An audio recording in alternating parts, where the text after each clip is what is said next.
महाराज जी, तीसरी आंख आज्ञा चक्र खोलने का उपाय बताइए महाराज। अरे इन दो आंखों को तो पवित्र कर लो पहले। भगवान ने जो दिया है, पहले इन दो आंखों को पवित्र करो। सब में भगवान की भावना करो। अपने पति को भगवान के रूप में देखो, सास ससुर को भगवान के रूप में देखो, बच्चों को भगवान। तो नेत्रों की सार्थकता जो है उसकी सार्थकता हो गई। अब आज्ञा चक्र खोलने के आप में सामर्थ्य नहीं है, भगवान कृपा करे तो हो सकती है। क्योंकि कितने घंटे पद्मासन में बैठ सकती है? 3 घंटा बिना हिले।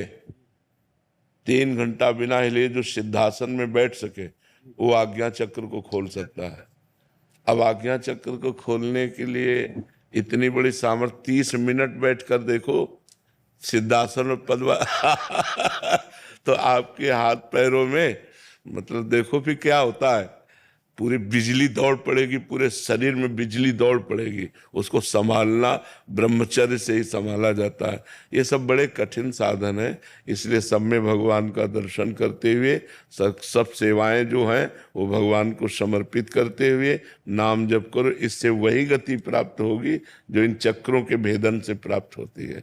भगवान की प्रसन्नता कलयुग केवल नाम आधारा, सुमिर सुमिर नर तरह। भगवान का नाम जप करो, अपने पति को साक्षात भगवान ही मानो, परिवार को भगवत भाव से सेवा करो, इसी से परम मंगल हो जाएगा। जो धर्म के अनुसार चलता है, भगवान का नाम जप करता है, सब में भगवत भावना करता है और आए हुए दुख सुख को बिना किसी व्यथा के सह लेता है और हम पर भगवान की अपार कृपा है ऐसा सोचता है, उसको भगवत प्राप्ति ऐसे हो जाती है जैसे बाप की संपत्ति पर बेटे का स्वयं अधिकार हो जाता है। बस बहुत सहज सरल मार्ग है। भगवान का नाम लेना, परिवार को भगवत स्वरूप समझना, जो कर्म कर रहे हैं वो भगवान। जैसे अब रसोई बना रहे हैं, अब पाना अपने को ही है लेकिन प्रभु के लिए बना रहे हैं। भावना खूब मगन होकर, देखो छूना मत, ठाकुर जी के लिए बना रहे हैं। और सुंदर रसोई बनाई, गरम गरम भोग रखा, ठाकुर जी के सामने पधरा दिया, 10-15-20 मिनट उनको पवाया, मुसारा, पूरे परिवार को पवाया। यही भक्ति हो गई। भक्ति में कोई नया कार्य नहीं करना। जो कार्य कर रहे हो वो भगवत भाव से करो, वही आपको भगवत प्राप्ति करा देगा। जो कार्य कर रहे हो भगवत भाव से करो, उसी में दिव्यता आ जाएगी। बस ये है कि नाम जब बड़ा कठिन है निरंतर चलाना। आप देखो, नाम जब अंदर ही अंदर निरंतर चलाना बड़ा कठिन, सबसे कठिन काम विश्व में निरंतर नाम जब चलाना है। ये हमारा अनुभव है, अपना अनुभव है, क्योंकि अब हम दिन भर इसी में तो लगे। निरंतर इसको चलाना कि हम 8 घंटे 10 घंटे बिना विस्मरण किए नाम चल रहा है, ये बहुत कठिन कार्य है और इसी से भगवत प्राप्ति हो जाएगी। माम निस्मर युद्ध च, भगवान का स्मरण और अपने कर्तव्य का पालन। तेज राम शर्मा जी। राधे राधे जी। राधे राधे महाराज जी। गुरुदेव भगवान, एक दिन आपने एकांतिक में बताया था कि भगवत प्राप्त महापुरुष का जन्म भगवान की कृपा से ही होता है, कर्म के आधार पर नहीं होता। गुरुदेव भगवान, जब जन्म भगवान की कृपा से होगा तो क्या फिर से कर्म बंधन में बंधना पड़ेगा या फिर कोई और विधान है? नहीं, एक आता है भगवान की प्रेरणा से कि जगत का उद्धार करो जाकर, और एक शुभ अशुभ कर्म की प्रेरणा से आता है। तो जो महापुरुष आते हैं उनसे पाप तो बनता नहीं, और जो कल्याण होता है भगवान की आज्ञा से आए थे तो उनका कोई कर्म नहीं बनता। तो अगला उनका जन्म कर्म के अनुसार होना नहीं, तो आए हैं सिर्फ जगत मंगल करने के लिए। वो जगत मंगल किए, फिर भगवान की सेवा में। वो सरकारी आदमी है, वो कर्म बंधन से, प्रकृति के बंधन से, माया में बंद करके नहीं आए। आए माया में है, लेकिन जैसे जेल में जेलर भी रहता है और कैदी भी रहते हैं, तो कैदी और जेलर में अंतर है ना। जेलर उनका स्वामी है और कैदी उनके अधीन है। कैदी कर्म फल भोग रहे उसी में रहा है, लेकिन वो आनंद पूर्वक रह रहा है, वो जेल का स्वामी है जेलर। तो ऐसे ही कर्म बंधन से बंधे हुए जीवों को अपनी कृपा दृष्टि से उद्धार करने के लिए, वाणी से उद्धार करने के लिए महापुरुष भगवान भेजते रहते हैं। जैसे हरिवंश महाप्रभु आए, स्वामी हरिदास जी आए, चैतन्य महाप्रभु आए, वल्लभाचार्य जी आए, निम्बारकाचार्य जी आए, रामानुजाचार्य जी, रामानंदाचार्य जी, भगवान शंकराचार्य जी, ऐसे बहुत बड़े बड़े महापुरुष पधारे इस पृथ्वी पर, जो आकर के खूब भक्ति ज्ञान का विस्तार किया और वह अंतर्ध्यान हो गए। उनका कोई कर्म बंधन नहीं होता। समझ, किसका प्रश्न है, समझ रहे हैं ना आप? हाँ, उनका कोई कर्म बंधन नहीं होता। उनके द्वारा जो जगत कल्याण होता है वो भगवान की आज्ञा का पालन होता है, वो कर्म बंधन नहीं होता है। गुरुदेव, जैसे वो कर्म वगैरह करेंगे वहां पे, जो भाई है बहन है वो सब आएंगे तो उनसे बिल्कुल भी मुकराएंगे। हाँ, अंदर से किसी से कोई संबंध नहीं रहेगा। देखो चैतन्य महाप्रभु की देखो वृद्धा माँ है और भी नवीन बहू विष्णु प्रिया जी हैं। घर में कोई पानी लाने वाला भी नहीं बाहर कुआं से, और वैराग्य धारण कर लिया। किसी से कोई मोह नहीं, किसी से कोई राग नहीं। महात्मा बुद्ध की देखो नवजात शिशु, नवीन पत्नी, राजकुमार सारा वैभव छोड़ करके चले गए। सब महापुरुष राग रहित होते हैं, उनका किसी संबंध नहीं होता। वो दिखाई देता है लेकिन वो राग रहित होते हैं। जैसे भगवान श्री राम, राज्याभिषेक होने वाला है और वनवास, तो जैसे राज्याभिषेक में प्रसन्न थे वैसे वनवास में प्रसन्न थे। कहीं कोई राग नहीं होता। वो राग दिखाई भले तुम्हें दे तुम्हारी दृष्टि से, उनमें कोई राग नहीं होता। और राग रहित महापुरुष होते हैं। माता पिता भाई बंधु परिवार सब, उनसे कोई राग करे वो किसी से, वो निरपेक्ष रहते हैं। जैसे उड़िया बाबा थे, बचपन में ही शांत बैठे रहते थे, किसी से कोई मतलब नहीं। तो इतने बड़े सिद्ध महापुरुष हुए। इसका मतलब ये ऐसे अवतारी महापुरुष हैं जो आकर संसार का कल्याण करते हैं और चले जाते हैं। किसी से राग नहीं रहता, वस्तु व्यक्ति स्थान किसी से नहीं रहता। उनकी अंतर की स्थिति होती है। दिखाई जरूर देता, माँ को माँ कहेंगे, पिता को पिता कहेंगे, भाई को भाई कहेंगे, और जब एकदम वैराग्य धारण करेंगे तो किसी का रोना धोना किसी से कोई मतलब नहीं है। वो अपनी स्थिति में चले। समझ रहे हैं? अदिति शर्मा जी। राधे राधे महाराज जी। महाराज जी, आप कहते हैं कि निंदा बड़ा पाप है। महाराज जी, निंदा क्या है तथा चर्चा और निंदा में क्या अंतर है? हाँ, पर चर्चा निंदा के अंतर्गत है। पर चर्चा पर दोषों का दर्शन करके उनका वर्णन करना निंदा के अंतर्गत आता है। जैसे किसी व्यक्ति की, वो व्यक्ति ऐसा है, वो उसके दोष दर्शन करके दोष वर्णन करना, ये निंदा के अंतर्गत आता है। तो जड़ चेतन गुण दोष में विश्व कीन करतार, संत हंस गुण गाहे पे परिहरि वार विकार। ये पूरा संसार जो रचा है ये गुण दोष दोनों से मिश्रित रचा है। तो जैसे दूध और पानी मिला के रख दो तो हंस दूध पी लेता है, पानी छोड़ देता है। ऐसे अच्छे स्वभाव वाले जो साधक हैं वो दूसरों से गुण लेते हैं, दोषों का त्याग कर देते। किसी के दोष अगर दिखाई भी दिए तो सोचते मेरे भगवान की माया है। वो वर्णन नहीं करेंगे कि वो ऐसा ऐसा ऐसा।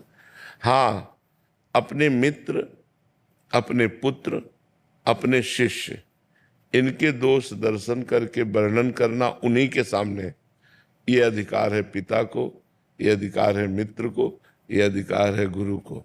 जैसे हमारा मित्र है कि भाई आप हमारे दोस्त हो, आप ये गलत कर रहे हो, ये निंदा नहीं हुई। लेकिन इनसे कहा कि हमारा मित्र जो है ना वो ऐसा गलत करता है, अब ये निंदा हो गई। डायरेक्ट बात करो, जिसकी गलती है उससे डायरेक्ट, तो निंदा नहीं मानी जाएगी। अच्छा, पिता को अधिकार है पुत्र के दोष दर्शन देखकर उसको डांटे, उसको अच्छे आचरणों में लगाए। ऐसे शिक्षक गुरु को अधिकार है कि अपने शिष्य के दोष दर्शन करे, उसके दोषों का निवारण करे।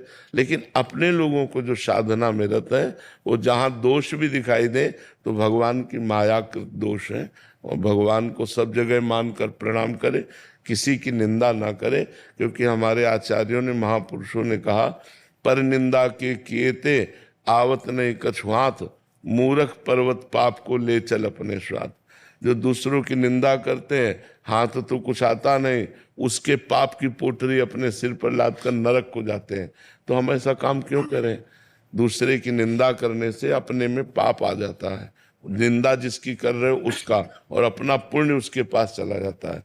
इसलिए पाप भरी बात, किसी की निंदा न करे, किसी के दोष दर्शन न करे। दोष दिखाई भी दे तो हरि जाने, हरि का काम जाने। ये सृष्टि उनकी है, हमको प्रणाम करना है। समीर जी। राधे राधे महाराज जी। महाराज जी, कई बार ऐसा लगता है कि समस्त प्रयास करने एवं प्रभु की आराधना के बाद भी संभवतः प्रभु कृपा नहीं मिल पा रही, मन व्यग्र हो जाता है, अपेक्षित परिणाम नहीं मिल पाता, तो ऐसा प्रतीत होता है जैसे किनारे कर दिया हो। अभी पाप भस्म नहीं हुए, पाप नष्ट नहीं हुए, अभी इतना भजन नहीं हुआ कि पाप नष्ट हो जाए, इसलिए ऐसा प्रतीत होता है। और भजन करो, अभी भजन किया ही क्या है? अनंत जन्मों के हिसाब किताब बकाया है। अभी क्या 2-4 माला भजन कर लेना, इससे माया के ऊपर थोड़ी विजय प्राप्त कर लोगे।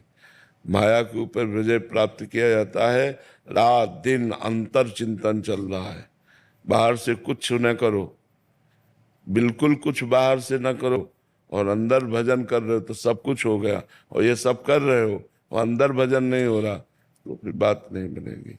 अंतर में भजन शुरू करो, राधा राधा राधा राधा, चमत्कार प्रकट हो जाएगा, अद्भुत चमत्कार प्रकट हो जाएंगे, जो आप खुद अनुभव करोगे जीवन में कि जो मैंने किया और अब जो कर रहा हूं इसका फल क्या है।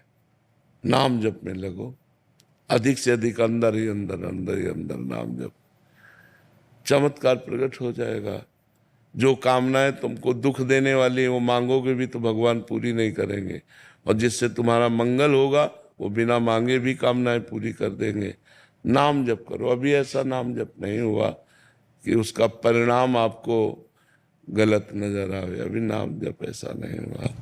गुरुदेव, महाराज विरक्तानंद जी के दर्शन कई बार हुए शोभन सरकार में, कानपुर जी। शोभन आश्रम जी। था। जी। तो आपके एक मैंने देखा था, तो आप को दर्शन उनके प्राप्त हुए थे, तो मैं बड़ा सौभाग्यशाली था कि वहां पे जाता रहता हूँ मैं, और उनके दर्शन मुझे मिले। हाँ हाँ हाँ, तो संतों का दर्शन और संतों का संभाषण भजन में प्रीति दिलाता है। बड़े भाग पाए सत्संगा, बिना प्रयास होए भवभंगा। जब तक अंतर से भजन नहीं होगा, अंदर से, तब तक माया मल का नाश नहीं होगा, और जब तक माया का नाश नहीं होगा तब तक कभी दुख, कभी सुख, कभी दुख, कभी मान, कभी अपमान, कभी हानि, कभी लाभ, ये जन्म मृत्यु, ये सब चलता रहता है। यही द्वंद्व चलाते हैं। खूब अंदर अंदर जपो, जो नाम तुम्हें प्रिय हो अंदर ही अंदर उसे जपो, जो नाम अच्छा लगे। जी। कृष्णपाल जी। श्री हरिवंश महाराज जी। महाराज जी, अभी आपकी जो पूज्य राजेंद्र झा जी महाराज जी के साथ चर्चा हुई थी, जिसमें पूज्य महाराज जी ने बोला था कि गुरु प्रदत्त जो नियम है उसको कर लीजिए, मंत्र जैसे 11 माला दिया, उसके अलावा नाम जप कर सकते हैं। बट अभी क्या साधकों को, जैसे इनको ही वो है संशय है कि महाराज जी पहले तो 11 माला से ज्यादा भी कर लेते थे, 20 कर लेते थे, अभी ऐसा मन में हो गया कि गुरु प्रदत्त 11 माला ही करनी है, उसके अलावा वहां संतों की बात को समझना चाहिए। जैसे नाम की महिमा चल रही है, हमारा नाम प्रेम अधिक है। उन्होंने देखो प्रसंग भी कहा था कि एक संत थे जो राम राम राम राम जपते थे, और 1 अरब नाम उन्होंने जपा भगवान का, तो भगवान का साक्षात्कार हो गया। इतना मतलब रात दिन। पर उन्होंने गुरु नहीं बनाया था, तो सब संतों ने उनसे कहा कि आपने गुरु नहीं बनाया, निगुड़ा हो, भले आप भगवत, लेकिन संत समाज में तो गुरु। तो उस समय जिन महापुरुष का प्रकाश था उनकी शरण में गए, तो वो निम्बार्क संप्रदाय के थे, तो उन्होंने उनको मंत्र दिया। अब गोपाल मंत्र बड़ा मंत्र, अब 10वें वर्ष का अभ्यास, राम राम राम राम राम राम राम राम राम।